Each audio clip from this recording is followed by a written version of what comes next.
Yang sempat hadir pada saat sore ini, izinkan saya melaporkan laporan panitia kegiatan Pasar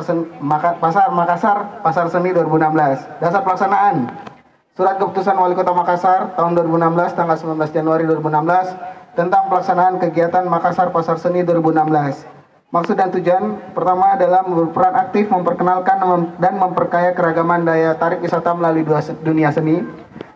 Kedua, memberikan wadah bagi para seniman untuk menunjukkan karya mereka dan menjadi momentum bagi para pelaku seni ataupun kalangan mahasiswa untuk mempromosikan hasil karyanya. Target audiensnya sendiri adalah para pekerja seni Kota Makassar, komunitas yang mau mengeksplor karya mereka, serta instansi sekolah-sekolah kejuruan serta masyarakat Kota Makassar sendiri.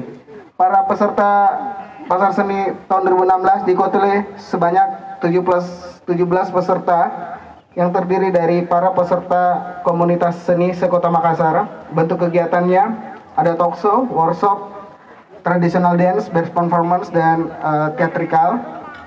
Waktu dan tempat pelaksanaan dilaksanakan selama 2 hari, dari tanggal 14 sampai dengan tanggal 15 Mei 2016, berlangsung dari sore hari sampai dengan malam hari. Sumber dana berasal dari APBD Kota Makassar tahun 2016. Demikian laporan dari Ketua Panitia. Mohon kiranya Ibu Kepala Dinas Pariwisata dan Ekonomi Kreatif Kota Makassar dapat membuka secara resmi kegiatan ini. Semoga apa yang kita lakukan hari ini bernilai